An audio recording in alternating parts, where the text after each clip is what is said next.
So hello everybody. Thank you for joining us on this video. I've got a very special guest with me today, Mr. Johnny Fincham. So I'm never quite sure how we should say this. So do you prefer hand reader or chirology or palmistry? What would you say would be what's the sort of best way to introduce this subject for people? Well, I'd love to be called a hand consultant, ideally, but frankly, we're never going to get rid of the label palmist, and nobody knows what a chirologist is.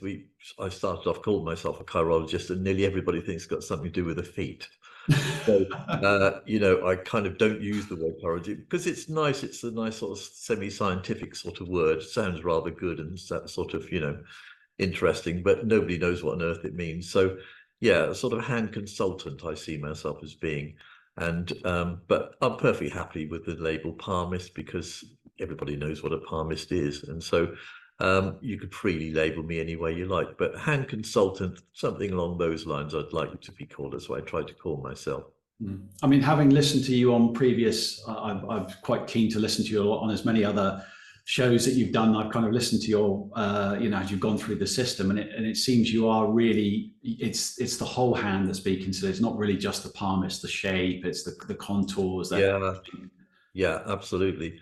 I mean, really, for me, I've had such a struggle learning. I mean, I didn't grow up in the tradition of what you might call traditional palmistry, the headline, the Mount of Venus, all of those kind of things. I actually originally learned from a guy called Shifu Nagaboshi, who called himself Terence Dukes, who wrote a book called Chinese Hand Analysis. Mm-hmm. And this is an extraordinarily complex and esoteric way of reading the hand, where you broke down absolutely every part of the hand into the four elements.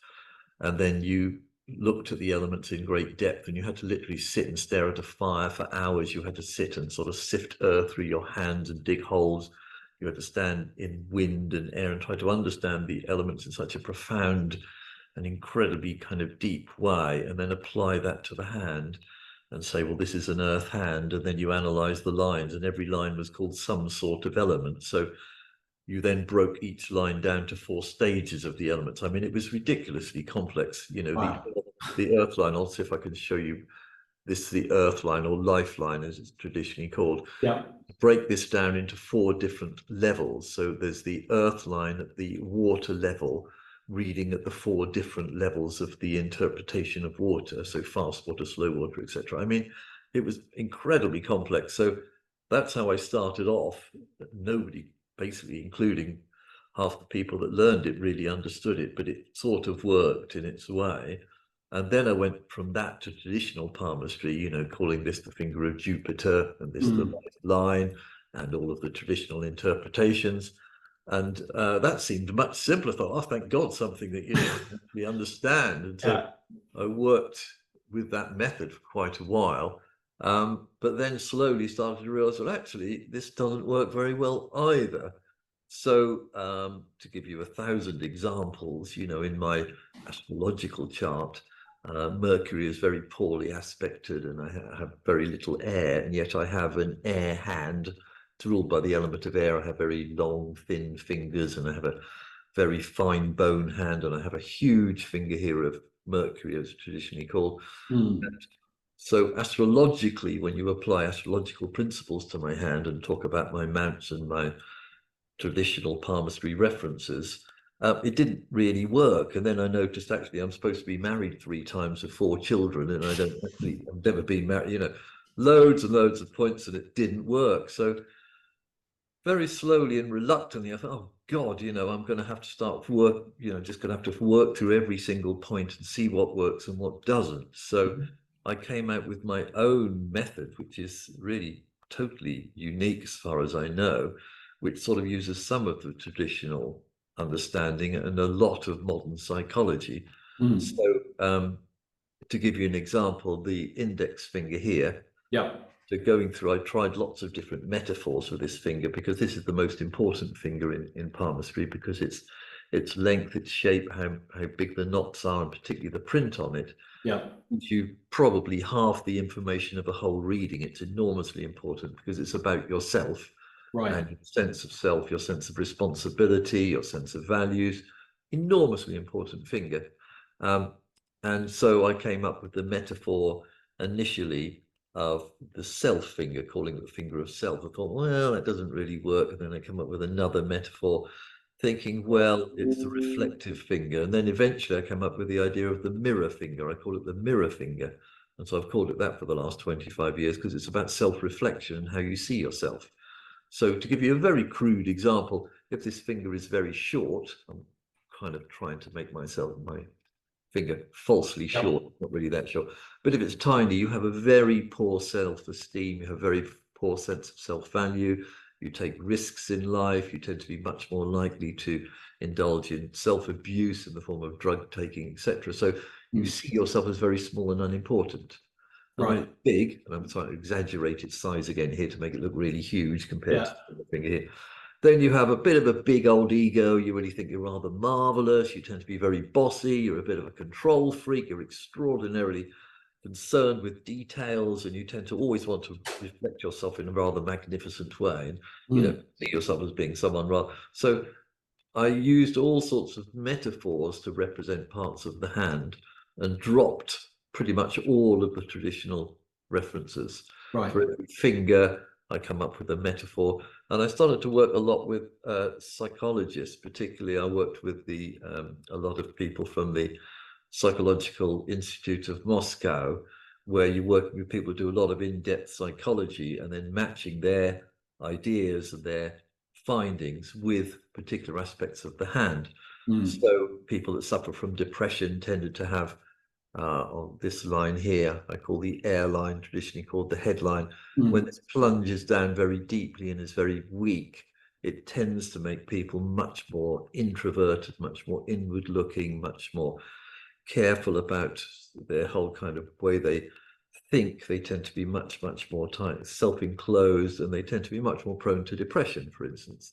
So I sort of proved lots of different points that worked, and worked through every part of the hand using loads and loads of studies and case examples. And so I've sort of formulated my own way of looking at the hand, really. So in a way, I don't use the Vedic system, the very oldest and original system, or what you might call the more modern palmistic interpretations, which are still rather predictive, but I use my own system, which I've worked out simply by looking at lots of people and looking at their hands. So I would tend to read hands initially the other way round to other people. So most people expect people to come to them and have their hands read, and I would look and think, well, that guy's a completely obsessive lunatic. He's completely, you know, manic about computers. He seems to never look at it. What is it on his hand that makes him look like that? So I kind of tend to take that approach, see people with particular characteristics and see how that reflected in patterns on their palm. So I would kind of build up my understanding from that. So that's how I kind of built my model, if you like, about how to read the hand.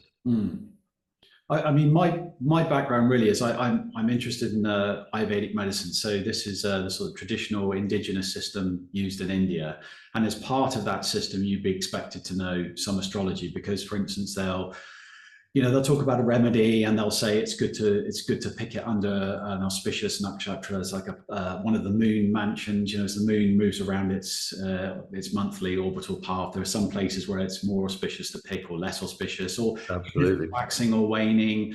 So there's a big tradition there, and it's interesting that they didn't really separate the two. There's no difference between analysis of the hand or Indian palmistry and astrology. They're one and the same. So a lot of the people I went to and I was interested in learning astrology, the first thing they did was either look at my hand or ask to see my hand or say, are you interested in the hand? And I'm thinking, but that's palmistry, is it? It's a different thing. No, all the same, sir, they said. It is all the same system. The Vedic system very much is based on those principles. I mean, in many ways, astrology as, I don't guess you'd call it a science, but a kind of a very valuable art of a way of kind of looking at the way life moves, really, I think is enormously important and very accurate, very, in many respects, and is extremely good at particularly predictive astrology, where you're seeing where people have particular events and planets in a particular position. I respect it enormously. In fact, my partner manipulated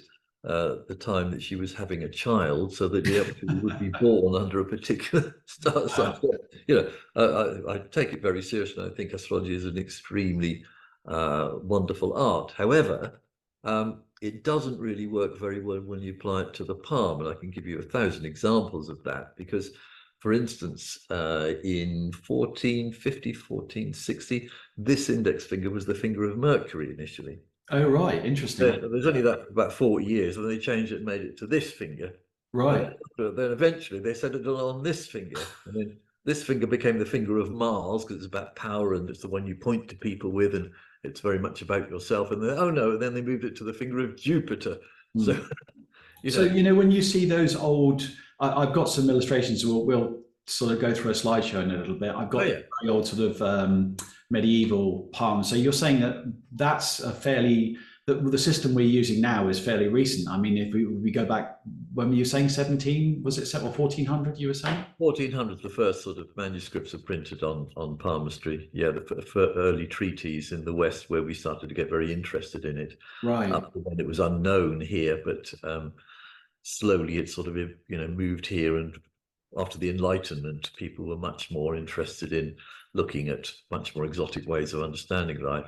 But you must almost see that palmistry was always the poor relation to astrology. Palmistry was always practiced by astrologers, and they would see this sort of palmistry as a bit of a backup.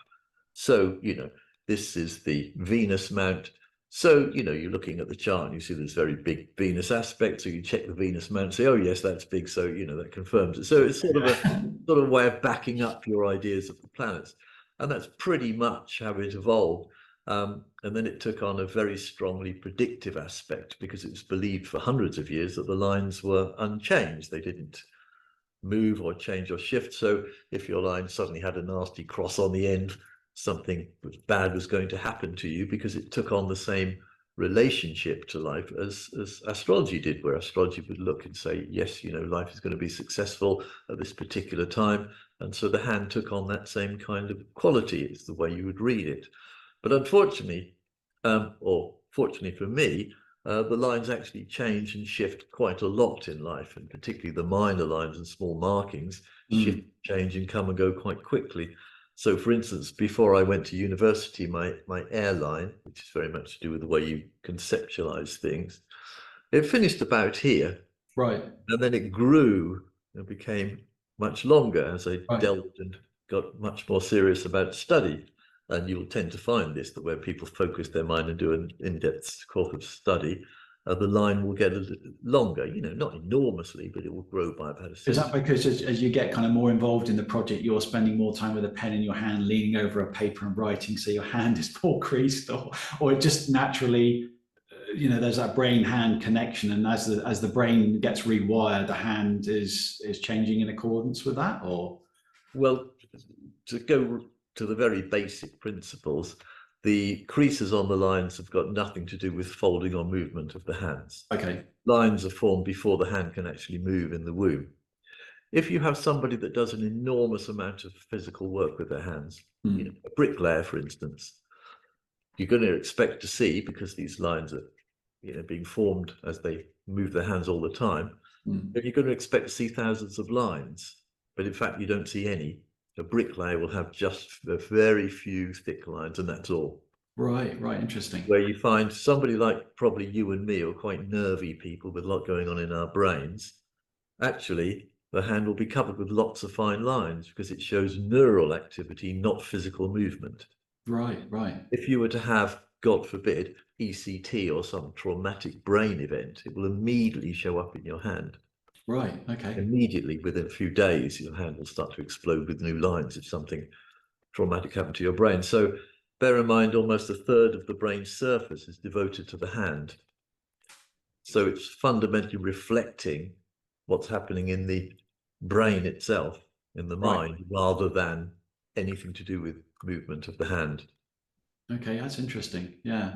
I mean, I know the guy when I was working at the pharmacy in India. The first thing he wanted to do was have a look at my hand, because he said, well, if you're going to be working with fire, you need a good, you need a sort of good Martian quality to be able to control the fire. So he was all worried about that. No, Is that yeah, something you do a lot? And he said, oh yeah, anybody that comes for work here, or we always look just to see, you don't want that too developed, he said, because then they start getting really angry, Poetry, yeah, argumentative, yeah. we don't want to argumentative employees. So that is a tradition that goes back. In the old texts, they say, when the apprentice comes to learn, you look at the lines on the hand, and then you look at the parents as well. And it was a big, it was a big part of the tradition, and that's why I kind of inadvertently got into it. It's not something I specialize in, but it's something that interests me because it's part of the whole tradition.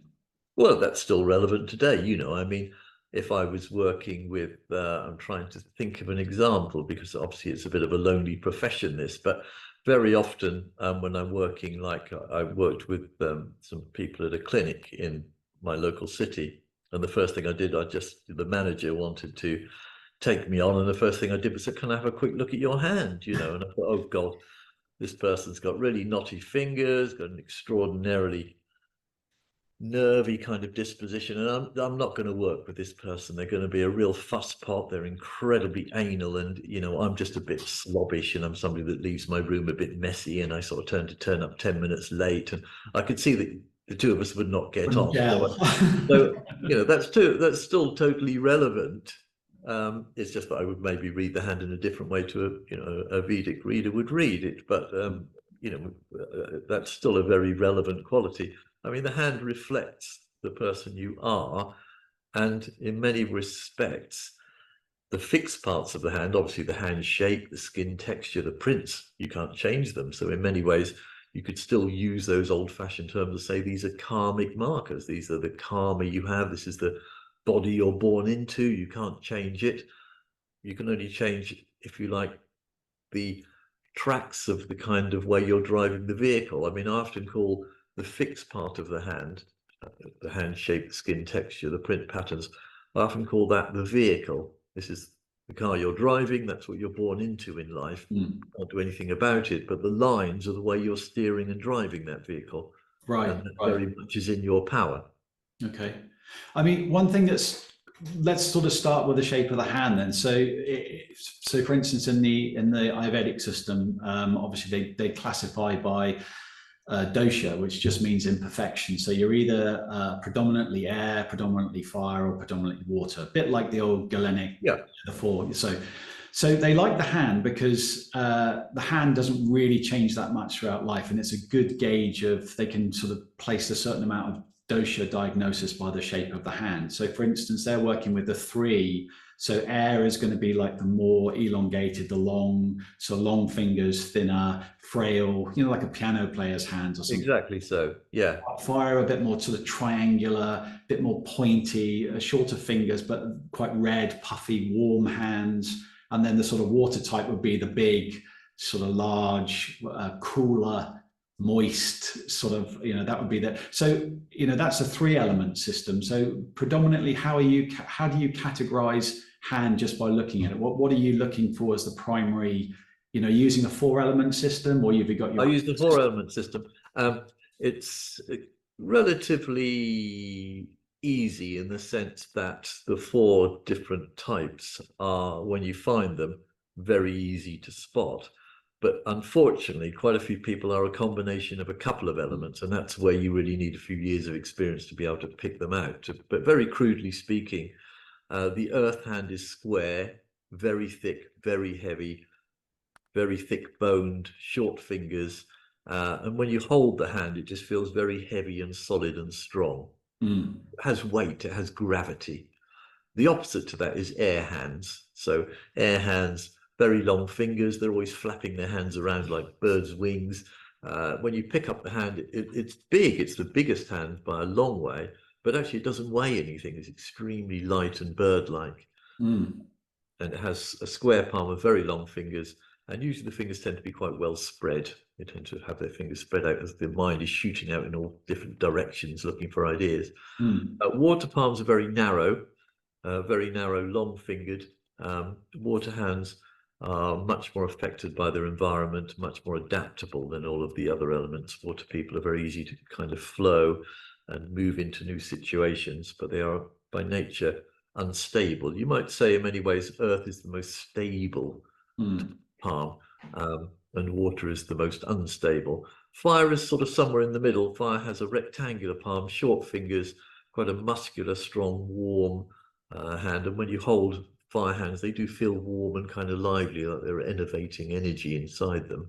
There's a sort of buzz from fire hands. So it's not just the sort of look and shape, but it's also the sort of feel and energy you get from the hand as well. Right.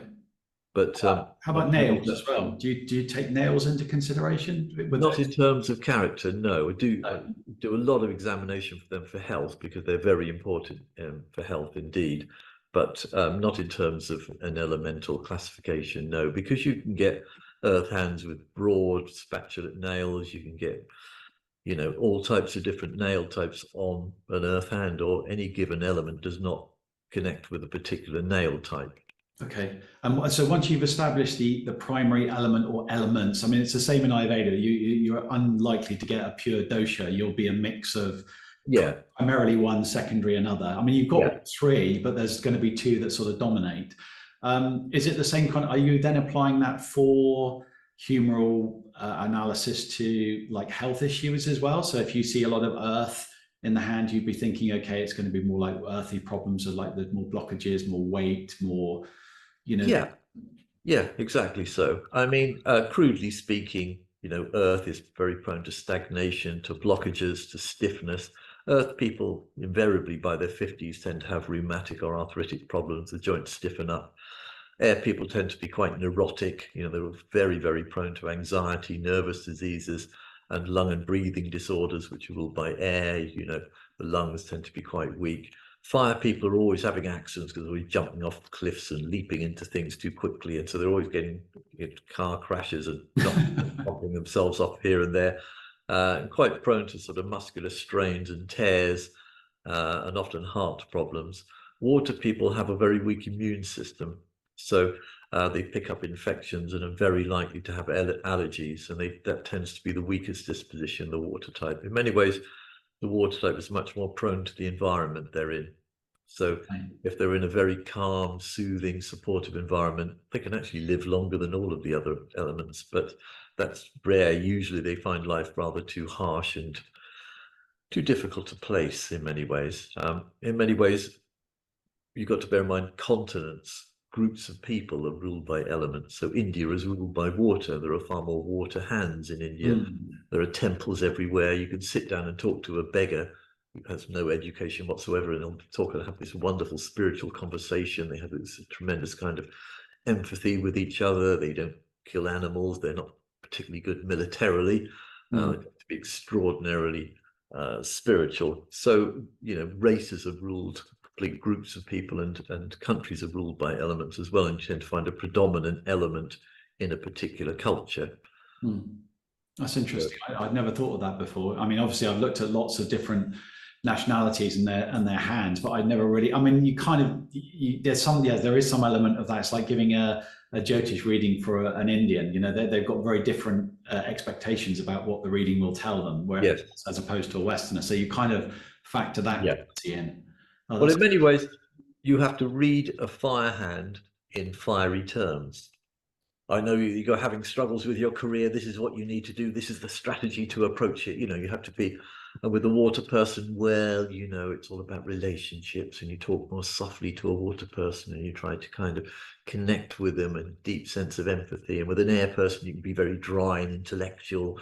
And with an earth person, you know, they tend to be very, very stubborn and quite skeptical, and you have to sort of just talk to them about very practical things. So you have to kind of make your reading connect to that element. That's one of the skills of being a reader, I think, is you have to sort of understand the person you're with, and you try to relate to them in their terms. No good if I have an air hand, so I naturally tend to be rather dry, academic type person, and, you know, waffle on for days about things of not enormous importance, because my ideas will just run wild. But I can't use that tactic with an earth person.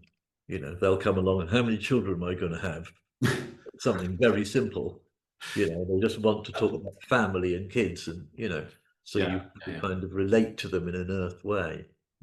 As we've kind of strayed a little bit onto the medical side, I suppose it would be good to just explore.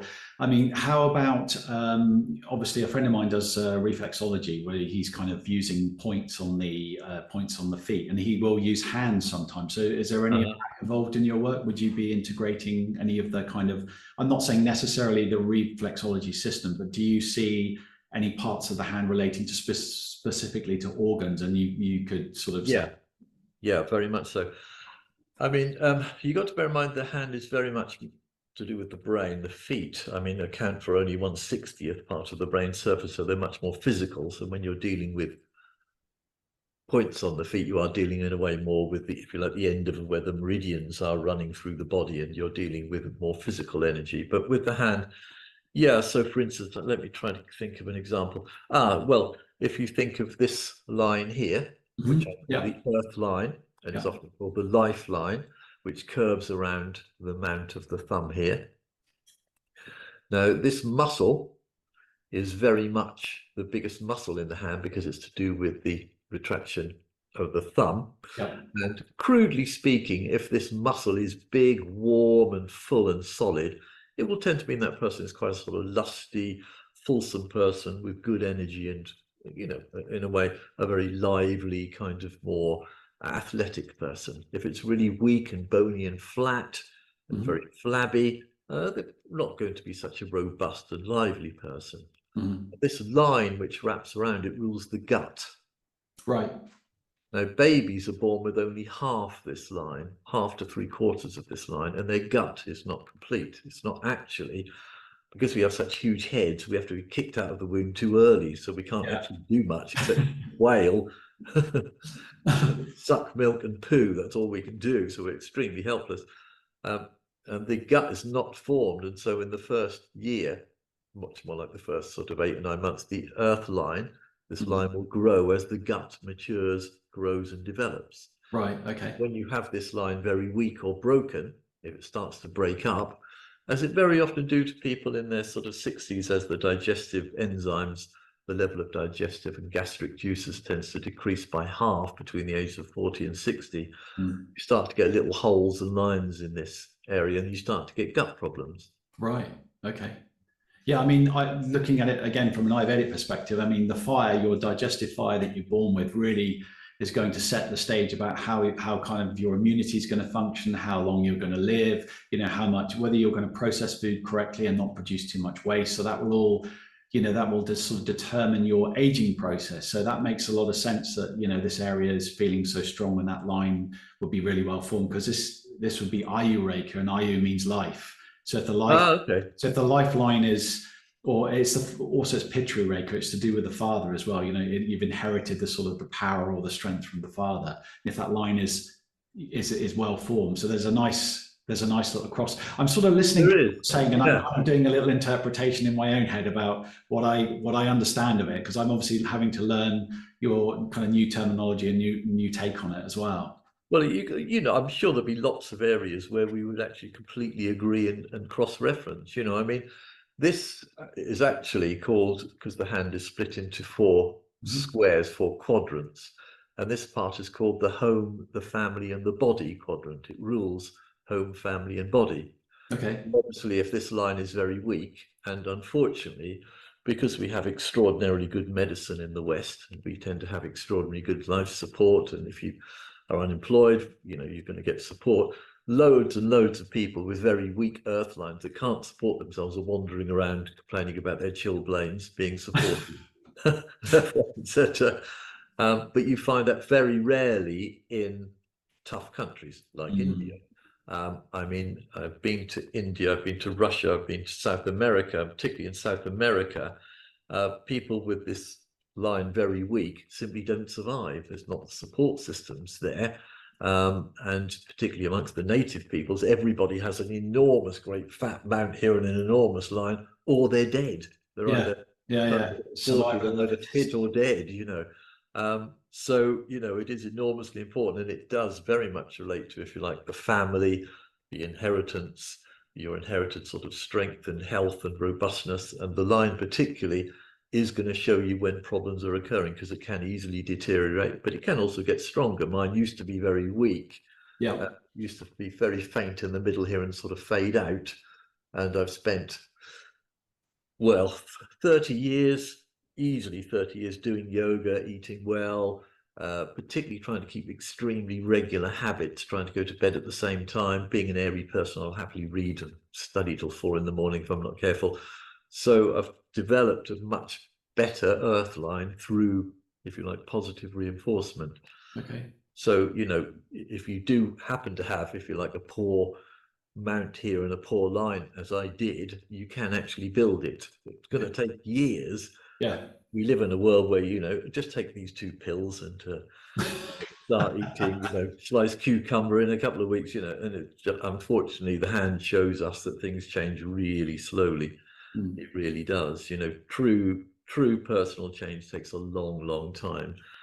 Sadly, I wish it was quick, but you know, you see people doing a spiritual course and they're doing this course of meditation and yoga, and they come rushing along with their hands saying, my hand must be so much different now because I'm much closer, I've got a guide now, you know, and the hand's barely, you know, any difference.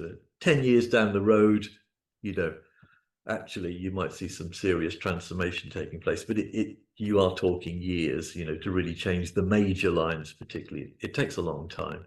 Yeah, same kind of idea in the Hasta Rekha. The main or the foundational. It's like the 4 in astrology. You have like a diamond in the center of the chart, and it's the 4 things that support. So there's the self, there's the other, and then you have your career, and then your private life. So they're very much into this idea of the 4, like the 4 quadrants as well, like like the supporting pillars.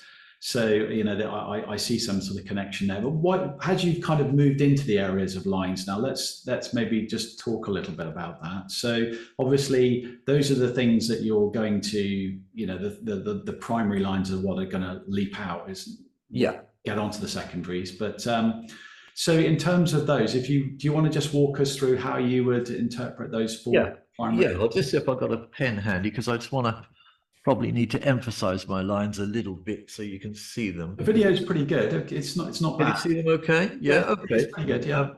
Well, this line I have kind of discussed, which is the earth line, traditionally called the lifeline. Yeah. It's around this mount here. Very much to do with the gut, with your sense of stability and security, with the sense of family, and particularly with the sense of persistence and being fixed in life, being able to anchor yourself and feeling secure. Okay. So it's not just about life, it's not just about vitality, but it's in many ways, I use a metaphor for every single line to help students understand it. And I call this the root, because it's, so I call this the root because it's really how deeply rooted you are in life, how secure you feel within your family and foundations, how stable you feel. When this line is very weak, people tend to be extremely insecure, extremely unstable, move house a lot, have gut problems, digestive problems, always trying a new diet, that kind of thing. Okay. So this is the first line I tend to study, because this line and this mount is going to give me the sense of the foundations of the person. I mean, contrary to is there any, I mean, in the system I was taught that it doesn't really matter about the length of that line. They were saying it's a fixed cycle of 60 years. But some people say you should have a really long one because that increases the length of the life. And so do you use is it about the length, or is it just the quality? If it's very... The quality and the length, both very important. Okay. If it's short, there's no relationship whatever to the length of the line and how long you're going to live. And indeed, there are loads of people with tiny short earth lines still complaining about their migraine at 80, you know. So but it is very much to do with your sense of security, stability, and your sense of your foundation. So it's probably much more likely you're going to need support if the line is short. You're going to need a much more stable partner. You're going to need to have a situation where perhaps you're supported by medical services. You're going to be someone that's going to be very changeable and much less secure and stable in your life. There will be all sorts of consequences and gut problems, but you'll still keep going. So the length and the quality are very important. So would we be looking for things like chaining or breaks or islands? What do you actually... All of those things, I mean, they all have different consequences. So breaks will mean a sudden and fundamental shift in your stability, ever so common when people divorce, move countries, have some big shift in their family dynamic, this kind of thing. So very often, you'll find that somebody with a stable, clear line will develop a shift or a break when something happens. You know, they suddenly get divorced. Divorce is incredibly common here in the West. I mean, it's something that very often causes a fundamental shift and an instability in that person. But sometimes, you know, you get a break and the line becomes stronger after the break. So they might actually be in a more stable position after. Like a bone sort of knitting and actually not unlikely to break in the same area twice. Yeah, exactly. It becomes strengthening. Yeah. So, I mean, I use deliberately the elements to describe the lines, not only because, of course, it reflects on the elements of the hand generally in my understanding of the elements, but also because it gives a much broader meaning. So rather than simply say, this is life, this is your quality of your life, and the length of your life, it's actually about the gut, it's about stability, it's about security, your sense of being connected to the earth. And it's a much more sort of profound way of describing the line. But when we talk about the water line is this line. You see, traditionally, this is called the heart line, and it's about your love life. But it's about far, far more than just your love life. This line is about your ability to connect, your ability to feel, your ability to be able to enjoy nature, a piece of music, the sound of children's laughter. It's about your whole gamut, if you like, of your emotions and your emotional connection to the outside world. So it's much more than just your love life. If this line is very weak and poor and corrupt, you're going to be a terrible dancer. You can't dance simply because you can't move yourself in time to the music. Right. You want to be a musician and you have this line of very poor quality, you're going to be a terrible musician, frankly. Okay. You have no empathy, you have no sort of sense of being able to connect. It's interesting because there's a very big art school here in Norwich, the city close to me, and modern art is frankly ghastly. It's just people, you know, the last exhibition I went, they made somebody's head out of rolled out bits of newspaper stuck together, this horrible that was one of the best exhibits of the whole. And it's interesting that a lot of these students have very, very poor water lines. They're very. So you're actually going around and looking at all the students while you're not only looking at their work but examining. Yeah, they're standing there, you see. So yeah, Wow. again, my way of reading is to think, oh, what makes this person so terrible? You see. So, but really good artists who tend to be extremely unpopular, unfortunately, because of this nature of art at the moment, tend to have very good lines. Oh, and really? they tend to make things that are really beautiful. Yeah. They make things which tend to move the emotions, that tend to reflect nature, the body, or some powerful kind of feeling. So this line is much more than just your love life. It's about your ability to connect, to feel, and to have empathy. How about with again, just harking back to the Hasta Rekha, the Indian system. So they'll say the Ayurveda, the lifeline, the one we first talked about. I can't do it in the mirror. It's hard to show you when I'm. I can see what you, yeah. So basically, this line here. So they'll say that if it's well rooted, that's another sign that it's like sending down shoots or roots. So we kind of look for roots in the crease there where the two lines sort of set off. You know, you've got this is like the mother line and the father line, they kind of join and then they separate. And as they separate, it's like as you move away from the parents. So if it's well rooted there, that's like a good start to those lines. It's like they've sent down roots into the soil and given them a bit of strength, like binding there. So is that anything like, would you look at rooting? Well, I mean, it's interesting you use that word root because that's exactly what I use as a metaphor for this line is the right, root. okay. So that works extremely well, although I call the root the base here. I call the actual proper root, so to speak. Okay. This part is very much to do with, if you like, how high you want to plant yourself in life. So very crudely speaking, the higher this line goes up at the beginning, the more aspirational, the much more you want to flower. Very famous, very people that have dragged themselves out from nothing to become extremely wealthy and successful tend to have a very high beginning to this line. It tends to shoot up and it can actually send lines upward. I don't know if you can see, I'll try and draw in mine, but I have an aspiration line up here. Afraid I haven't drawn it in very well. You might just be able to I can see that. Yeah. So imagine that as being a shoot coming off my plant of myself. And I come from relatively humble beginnings. I was actually born in a beach hut where we lived in a small village. Nothing wrong with that. Nothing wrong with a beach hut. Nice place to be. Yeah, well, no, it wasn't so much then, paraffin heater and everything. And I've always been rather aspirational to want to kind of get my books out to the world and to be a writer, and, you know, had ideas. My family would always say I had ideas above my station and delusions of grandeur. Because I was always, Is that because it's bending, because it's sort of bending around towards that Jupiter finger? It's like you said, that's a very yeah, aspirational self finger. So yeah, that finger of self. It's like I want to raise myself up. right. Yeah, I Okay, want to got it. grow. I want to grow upwards. Yeah. So so that sort of connection works very well. That understanding of this as some kind of root or plant works very well. Hmm. Yeah, they So actually call it, they say mula. So mula means the root. It's like the base of it. Even the, like, astrologically, wow. the center of that, they call, they have a part of the moon's orbit where it goes around one of the stars in its mansions is called mula, and it's very close to where the galactic center is. So even though Ah, they know where the galactic center was, that's actually where the galactic center is. So it's like the root of the really? yeah, yeah. So it's Well, I didn't know that. So it's fascinating that I've used that metaphor, that connects very well, that sort of, overlaps very well. So this is the water line. The fire line runs up the center of the palm, okay, yeah, um, traditionally called the fate line, sometimes the Saturn line. yeah. This one is the most variable of the main lines, where these ones are pretty much always in the same place. You're never going to find them anywhere else. The fire line, the middle line, can kind of come from here, can come from here. Right. One way or another, it runs up the center of the palm towards the middle finger. Yeah, yeah. But that's much more variable, that line. I find that one always the most challenging to interpret because Yes. I rarely see, I don't know about you, but most of the ones I've looked at, they tend to be very short, very broken, all over Yeah. the place. Yeah, absolutely. And there's a good reason for that, actually. The fire line is a very, fire being an unstable element, is very much about your work, your vocation, your aspirations, your goals in life.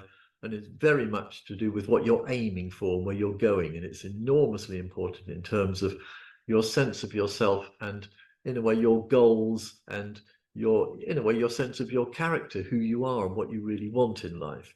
And in the modern world, we are presented with such a blizzard of opportunities that people haven't got the faintest idea half the time who they are, where they're going, or what they want. Mm, And there tends to be an enormous variety because we're all very, very different people. We're drawing from different parts of ourselves. And in many ways, you would expect this line, which is very much to do with character and sense of and personal goals. If you think about it, that should be very variable because we are all very variable people. We all tend to have different senses of wanting to realize ourselves in different ways. But it's interesting if you look at Cairo, the great Cairo, he was a palmist of the late Victorian age to about the 1930s, a very old-fashioned predictive palmist, but he's got lots and lots of plates of people's hands, often very famous people, but there are hundreds of them in his books, and they all tend to have a very strong and very clear fire line down the middle of the palm, where in the modern world, people tend to have very scattered, broken, and all over the place fire lines, and sometimes have two of them, where they're actually sort of trying to be two people at once or trying to go towards two goals at once. It is the most difficult to interpret because it's not usually complete. And in many ways, our lives are very unstable these days. We tend to kind of start off, I want to be an architect, then in the end, no, actually, I'm going to work in a chemist shop and get a job, thinking I want to be a writer and also I'm going to be a part-time waiter. And then, and you kind of find yourself in life shifting and changing, where traditionally life is much more stable. And if you started off as a chemist, you would probably die as a chemist. You would have a much more of a sort of simpler goal in life and be much more stable in your character. So, The interesting thing is that very often when people have a very weak line, or sometimes don't even have one at all, it's quite common now for people up to the age of 30 not to have much of a fire line at all. It tends to take a long time for people to mature these days. They can't grow up and become who they want to be, but they're often the people that are much more prone to have enormously strong convictions which they've sort of borrowed. right. So, the people who are extremely left-wing, extremely right-wing, extremely woke, we're plagued by this huge woke agenda these days in the West. But most people that actually believe these most fervently and are very condemning actually don't have a file, and they haven't really worked out what they really believe. Wow. Often the people with the most strongest agenda, which is astonishing, really. I mean, so that one, is that, do you read that as a sort of routing at the bottom growing upwards, or do you see it coming down? Yeah, I see it starting at the base and moving up, but very often it doesn't begin until halfway up the hand. That's very, very common. If it does start at the base of the palm, that's one of these people that's kind of a wise old head on young shoulders. People that have a tremendous maturity. They tend to have a very strong balanced personality. They tend to know who they are and where they're going very early on. But it's not that common. It's quite common for it to start sort of halfway up and in the 30s, where you kind of get going in life and have a stronger sense of who you are. So what do you associate with the middle finger then? What is that growing towards or being pushed towards? How do you see that playing? The middle finger, which is traditionally ruled by Saturn, I call this the wall finger. The wall finger. Wall, yeah. So it's very much about, it's interesting when this finger is big, when it's bigger than average, people very often quite literally do work in very large buildings. They work in churches, in mosques, in universities, in hospitals. They tend to be people that work within the system and within the structure. Right. So this finger is the biggest finger because it's the finger of our collective memory, very much to do with our sense of being able to work and be part of a foundation, a group of people in society. It's all of the things to do with how we have our table manners, how we live, the foundations of a sense of society and structure, and very much about the codes that are part of our behavior. So when this finger is very short, I'm trying to artificially make them tiny, you tend to be extremely rebellious, find it incredibly difficult to conform, much more likely to be a criminal, dropout, weirdo, stranger, live in a caravan, be an eco-warrior or some other non-conformist type lifestyle. And when it's really long, and again, I'm artificially making my finger look much longer here, you tend to have a very dull kind of voice. You tend to be very fixed and certain. Your wall behind you is covered with certificates. And it's an old saying that when this finger is long, don't argue with that person. Because they're not people that are quick to argue, but they are probably going to be an extraordinarily experienced and knowledgeable person in their particular field. They're very dull and they tend to be very conformist, but they like to be something like a hospital consultant. And if they're a heart specialist, you really don't want to argue with them about heart pills or about heart conditions, because they're going to know it all backwards and they're going to defeat you in an argument. But they very rarely argue about anything outside of their field, and they tend to be people that are just a little bit dull, because this is the finger of conformism. So it's the finger of fitting into society, and this line is trying to find our particular place in society, you see. Right. Yeah, I mean, I see a lot of obviously Saturnine qualities. I mean, Saturn's the kind of the karaka, or the planet most representative of fixed assets, like owning a lot of land or something. That would be it rules marriage, it rules conformism, all of those old. It's like you've got money, but you're not able to spend it because it's all tied up in assets. So it's inherited wealth. Yeah, exactly. Yeah, all ruled by Saturn. All those things you can't really argue about, like death and taxes. Yeah, exactly. Okay, so we covered the lifeline. We covered the heart line, or the. So incidentally, what we're referring to here as the, you actually called it the. Is it the water line? So yeah. So this is Hridaya. So Hridaya means the heart. So it's usually the one that we read for health most of all, which is so that is different. That's quite interesting. Yeah. It's more, so you're placing more emphasis on the actual lifeline, or the. Absolutely. Yeah. That's like the earth line. That's interesting. So that's slightly different. How about the last one where we got the airline, or the headline? Yeah. Can you see I've got a very long headline? Yeah, yours are quite well pronounced. It's quite easy to see on there. I can see it quite well. So I mean, reproduce. As a general rule, the longer the line, the more the person is going to waffle and think about something. If you ask somebody with a long line, what did you think about that film? I'm going to say, well, I thought I had rather references to Tarantino in the sense it had a lot of violence, but there was kind of an aspect to it which kind of was almost comedic, and because they had a lot of thoughts about things. So the longer the line, the more we cogitate. And again, I use the air line name for this, because it's not just about thinking, it's also to do with breathing and our nervous function. So if you have a big island or problem on this line, you're much more likely to have a problem with your lungs and your breathing. And it's very much to do with the way you think. It's probably, in terms of psychology, looking and understanding an individual, it's probably the most important, because the way that you think and communicate is very much the main part of your character that comes across to other people. If your line is very short, you don't tend to be philosophical at all. You tend to be a person who just acts very quickly. And if somebody asks your opinion about a book, you know, you probably haven't read it because you don't read a great deal. And if the line is deeply plunging downward, you tend to be extremely inward looking. If it plunges downward, it's much more likely that you're going to be much more artistic, far more into dreams and psychoanalysis and looking inward, and often a much more sort of spiritual aspect of attitude towards life, where the straight line tends to be much more logical. I mean, the reason I've evolved my form of hand reading is because my form is logical. You can prove it. And I always say to my students, look, this is what I'm telling you. Go read 10 people's hands with this sign. If you find any of them that do not agree with what I've told you, then, you know, come back to me. But I guarantee it will be the case. So I was so frustrated with hand reading because it was not. If I had a bent line, it was quite illogical and quite, you know, metaphysical and spiritual, I'd be perfectly happy with that, because my line would have a much more sort of curved, introverted, spiritual kind of aspect to it. Okay. Yeah, I mean, it's definitely, I'd say the system you're kind of describing, I can tell by the way you're talking about it, you've had a lot of practical experience with it, and it's very coherent as well. It's like the way you're explaining it is very coherent. I mean, I don't have to sort of try and make that mental leap to try and understand it. I get exactly what you're saying. It all makes total sense. But at the same time, I'm sort of trying to model it on top of what I've understand as well. Right. That's a barrier for me, because obviously but it's not like I'm prejudiced against other systems. I like no.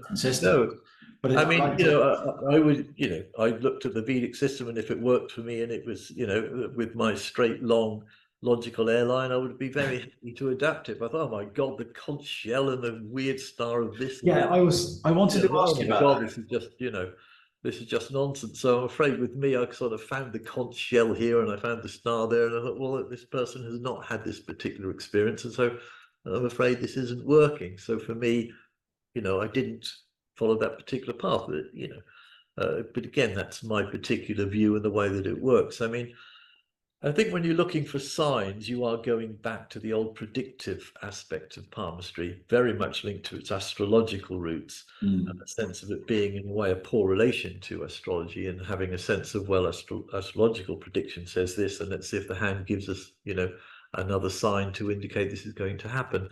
Where particularly with tiny signs made out of minor lines, well, they come and go very quickly, so it may not be there in a year. So I find with the minor lines and odd signs, I just don't take any notice of them at all, of these weird shapes and things. I certainly read them, but I read them in a particular way to see what's going on, because they change and can show a lot of health implications, and they tend to be extremely rich in terms of, you know, reading what's going on in a person's life. So for instance, on this area here, which rules the family and the body and the home, if you suddenly find an explosion of lines going across here, well, you've got something going seriously, stressfully wrong with your family, your body, and your home. I mean, quite simply. So I relate the minor lines, the very fine lines, to the part of the hand that they're on. So of the non-primaries, of the non-four lines, which of the secondary lines are the most interesting for you, that you really kind of leap out or you'd be more interested in? So would it be like, well, we'll look at like the sun line or the moon lines, or, you know, these are like extra, like tributaries that come off or intersect. They're just secondaries. Then not everybody has them. So for instance, there's like a Jupiter ring or a Saturn ring or something like that. Yeah. Which one interests you most?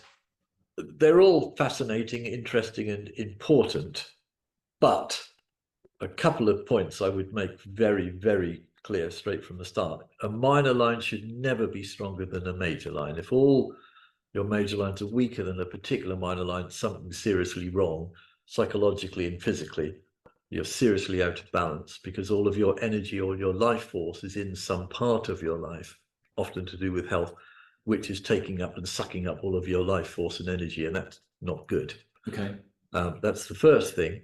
The second thing is that if you have a minor line and it's in relatively good, clear condition, it's going to give you an extra quality, an extra ability, an extra skill, maybe, certainly going to add something to your character. If it's scribbly and weak and in poor shape, it's probably going to be detrimental. It's not going to be necessarily a benefit. So of those, which would interest you the most? What would you say, like the Venus girdle, or something like that? Or I'd find it hard to say which was the most important, really. I mean,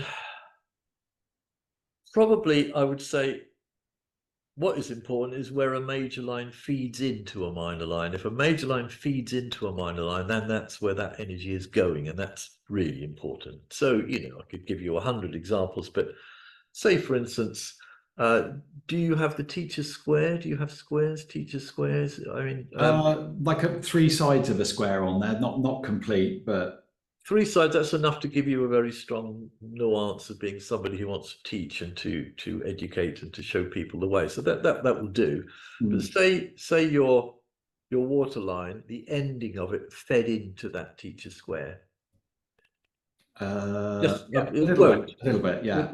But it won't, so I wouldn't have thought. But Okay. I mean, you know, let's assume that's all it did. So, you know, the line just fed in. That would mean all of your heart, all your feelings, all your passion, all your emotion only went into teaching. Right. And that would make you a fanatical, obsessive, intense, driven, mad teacher. Probably a brilliant one, but you would have a very poor relationship with your partner. You wouldn't have any kids or no time for them, etc., etc., etc. So when a major line feeds into a minor line or a minor marking, that becomes vital and incredibly important. So we have a line called the passion line, which is a very sexual line. Say your heart line fed only into the passion line and it ended there, then you're sexually obsessed and you can only relate to people. So, do you see? So line becomes enormously important. Whichever minor line it is becomes incredibly important if a major line feeds into it. Yeah. I mean, I'm thinking about that in terms of the chart as well. When we draw the astrology chart, you basically draw a box, you put a square in it, and then the diamond over the top. So the diamond forms the 4 foundational stones of the chart. The others are peripheral houses. So if you've got no activity in the center of 4 squares, and it's all in the periphery, that's how the life is. It's like there's no taken all the energy out of the 4 and you've distributed it into secondary kind of houses. So, you know, some houses are very much about health, some are about developing physical prowess, some are just children, you know. So there's a kind of, I see it, there's a kind of correlation there between that. It's really interesting. Yeah, I could see that. Yeah, of course. Because where one of your major life force energies goes into a particular place, obviously it's going to highlight that enormously in your life. Yeah. I mean, I've got a hand somewhere of a guy who is effectively not somebody who's been educated at all, extraordinarily, you know, humble. He's a Peruvian guy. He, you know, pretty much lived a very, very basic native life, wandering up and down mountains, you know, helping his mother, no dad, terrible background. But his airline feeds into a psychic line or a spirit line, which is a sort of curved line which rolls right down, goes from near this finger, which I call the antenna finger to do with communication, rolls in a curve down into the sea of subconscious area here. And his very short airline feeds into that. Right. And he's the most perceptive, deep, brilliant psychic mind you'll ever come across. You know, it's like amazing, absolutely brilliant. Can't, you know, add up. It can barely write, but his insight is absolutely astounding. So again, you know, that line wouldn't on its own be that important, but because a major line feeds it, that's where all that person's thought and thinking energy, if you like, is channeled. Right. Okay, that's interesting. So basically, when you're looking, you're first of all, you're kind of looking at the shape, the patterns, the overall structure of the hand. Then you're going to the 4 primaries, and if you look at secondaries, it's not so much that secondaries are there; it's how they're connected to the 4 primary lines.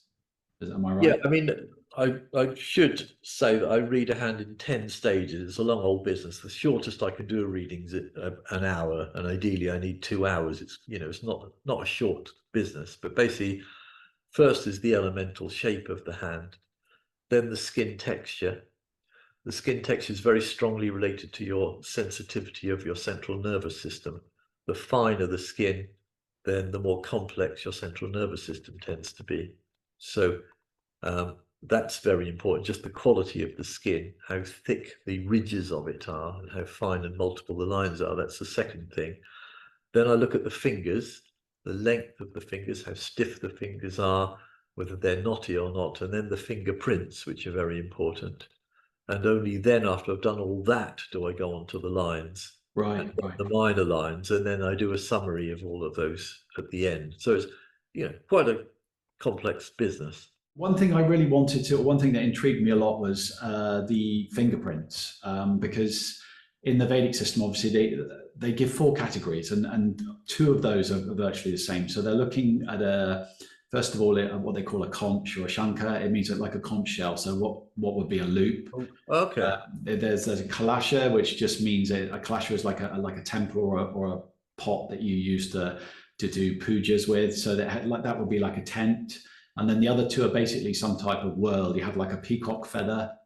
Yeah. And then there's a kind of a peacock feather with like a flame that's intermixed with it. So essentially there's only 3 types, and they don't really talk that much about it. And I know this is something from your previous videos I'd seen you've gone into in quite a bit of detail. So Yeah. give us a very very quick overview of how you would look at those, the actual fingerprints. Well, if you go back to 1960, maybe late 60s, very early 70s, you will not find any references to fingerprints in any study of hand reading at all. It's become enormously important in the last like 20 years. And some schools only look at the prints and nothing else. You know, it's become that important. The prints tend to show you how a person moves information around their brain. They tend to be incredibly powerful, and there are quite a lot of complexity in the prints. This tends to be one of the hardest parts of the hand reading technique to put across to people, because they affect the life process of a person enormously. It's very important, you know, what particular finger a particular print is on.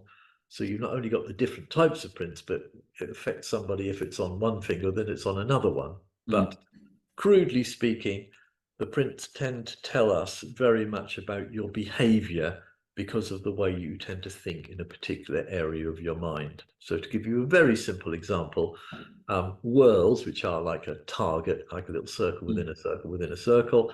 If you have, you know, a lot of them, say 8 whorls on nearly every finger, then you're going to live in a world, we love these calling out expressions, of your own.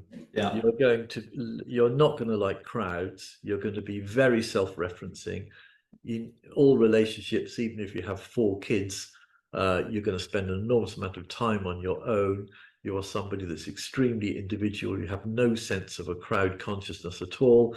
You're very nonconformist, and you're a bit of an oddball. But you are extraordinarily good at coming up with original ways of doing things. So all of the original patterns of thought, if you like, all of the original kind of different types of music, philosophy, are always invented by people with tons of whorls. 90%, 99% of people with whorls go off in their own mad way and study their own mad thing, and you know, we don't ever hear of them particularly. They're the person down the woodshed, you know, designing a different way of jigsaw puzzle or something. But all philosophy, you know, said that the Buddha had whorls, had wheels on his fingers and toes, and so they looked for the 10 worlds because he thought, well, actually, I don't really like the way that people are living. Let's come up with a brand new philosophy of life and a whole new religion. And everything that's original in all fields, you know, comes to things like Carl Jung, you know, Freud, anybody, Einstein, Bob Dylan, any original thinker in any field that started a brand new way of thinking has lots and lots of whorls. They're a bit mad, they're quite eccentric, they tend to be loners, and they tend to be very, very, very self-referencing. And that's going to be true of everybody with lots of whorls everywhere in the world all the time. But then you've got to relate it to the particular hand they have, because obviously a person with lots of wells on an earth hand is going to be slightly different to the person with an air. Do you see? So they're very, very powerful. It's extremely important to understand them.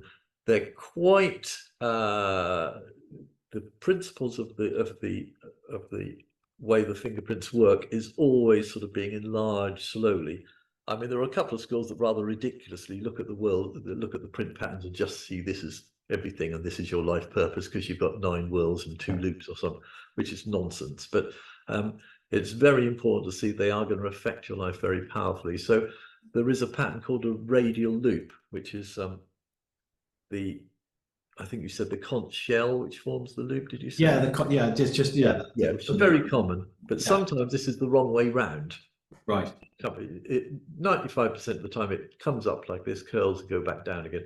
But sometimes it does the reverse and comes in this way. One way they're all moving towards the thumb, aren't they? But if it's sometimes it does that. I don't know if you can see it. So it goes the other way. Little finger. Yeah. This has massive implications on a person's consciousness. It makes a person hyper reactive. Their whole mirror finger, the way they reflect themselves, their sense of self, is extremely dependent on other people. And it tends to make them one of 2 different types. They're either super conformist pleasers, and it's ever so common on all sorts of carers and people and all sorts of therapists, extremely common. Or they tend to be hyper defensive people who are rather aggressive because they feel that everybody else is trying to influence them all the time. Right. Interesting. Super defensive types, and they tend to always form one of these 2 types of different personalities, depending on whether they have a fire hand or various other things on their hand. So they are very powerful, very important, and pretty complex. You know, I spend quite a lot of time in my courses directing people. No, you've kind of not understood that properly. I try to make people see them as a sort of brain waves. So the way your brain is functioning, if it's, you know, a whirl, it's going round and round and round, and it's kind of, you know, very sort of centered on your own experience. If it's a loop, it's sort of flowing with other people, tend to be much more conformist, much more easygoing, much more relaxed, much more a people person. You know, if it's a tented arch, you're a bit spiky, you're very intense, you're very driven, you have this enormous opportunistic pattern to you where you'll suddenly jump out of one life or relationship into another one. You know, the tented arch is extremely arrow-like, and it tends to be very, very quick to grasp new things. Or a simple arch, which is a very deadening, flattening energy, which tends to think, hang on, let's be a bit cautious here, let's not leave my roots, I know where I am, I want to stay. So it tends to be the opposite to the tented arch. It's interesting how people with a lot of one particular pattern often instinctively don't get on with an opposite one. So tented arches notoriously don't get on with simple arches. Right. Tented arches are very quick to change. Oh my God, there's a great chance there. Let's go for it. Drop everything. Let's move to Australia. Yeah, I want to be an artist. But the simple arch, hang on, I've been in this job for 20 years. It's safe. I've got a pension. Let's stick. You know, they tend to be very, very much more cautious and slow to change. I noticed because you were saying before, you know, this about the mirror finger or the self. I tend to find that, you know, if any finger is going to have a sort of a break of the patterning, it tends to be that finger. So did you find that so that's an interesting, did that lead you to that conclusion that this was very much about this defining the self or the mirror because it tended to have that different patterning on there? Is that something that...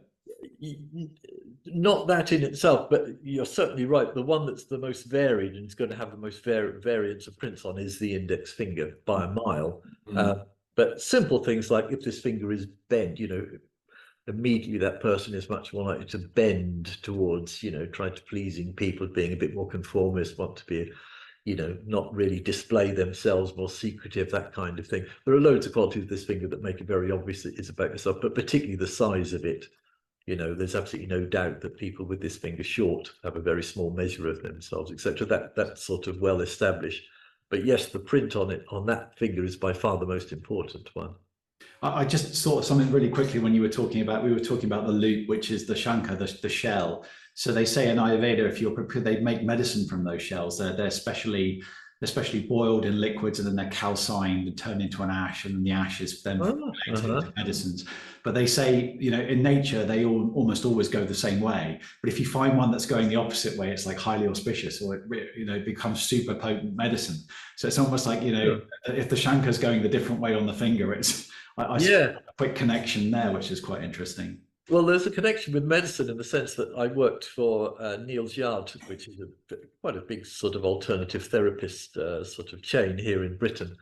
And they had clinics, they still do, with therapists working in them. And where the radial loop, which is the super nice, you know, I want to please you kind of energy comes from, it's only found on about 5-6% of prints.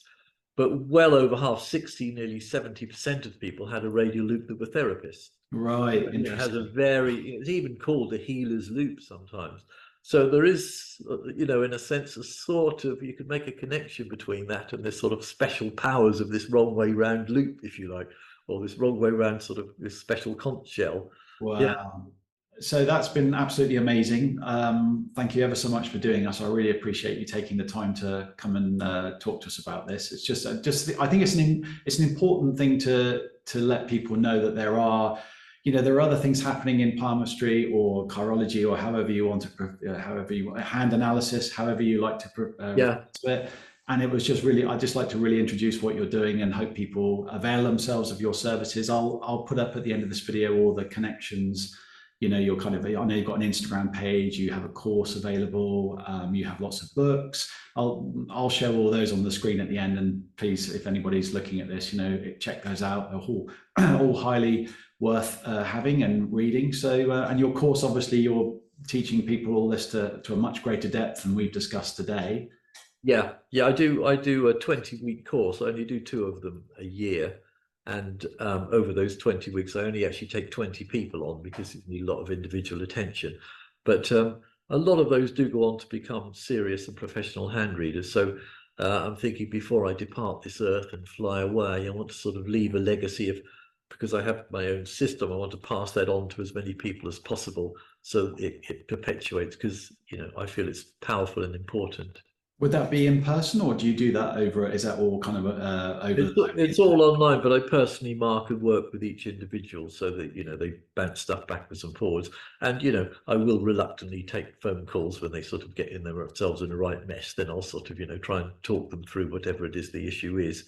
It's very often sometimes sort of they just can't get something. It's quite normal. You get to a point in the hand and you're reading and you just sort of, some points you just can't get. You do need to kind of sometimes have a bit of I have to sort of talk through it with them and show examples and that kind of thing. But generally, you know, most people, once they actually see that it works, it's so much to do with confidence. You actually read a hand or see a point, like the point I made about the long airline, and you actually say, oh, you think a lot, you know, and it sort of resonates with both of you. You think, wow, it works. And once you have that confidence, then off you go and you start reading, and it just gives you a brand new, as you yourself know, Andrew, you know, once you start to get this bigger, more universal perspective through a philosophy, you tend to, it enriches your life enormously. Yeah, definitely. And it's great to know that you're, you know, not only teaching, but there is that interaction as well. That would be people really, I think a lot of people like that, don't they? That they can actually connect with the teacher as well. It's not just a cold course. So you're offering that extra level as well, which is great. So, well, anyway, it's been absolutely amazing. I appreciate your time. Thanks so much for speaking to me about this. And I'll get all this uploaded and hopefully people can enjoy our little chat. That's brilliant. Thank you very much, Andrew. It's been a privilege and I really enjoyed it. Thank you for your very intelligent, perceptive questions. All the best. Bless you.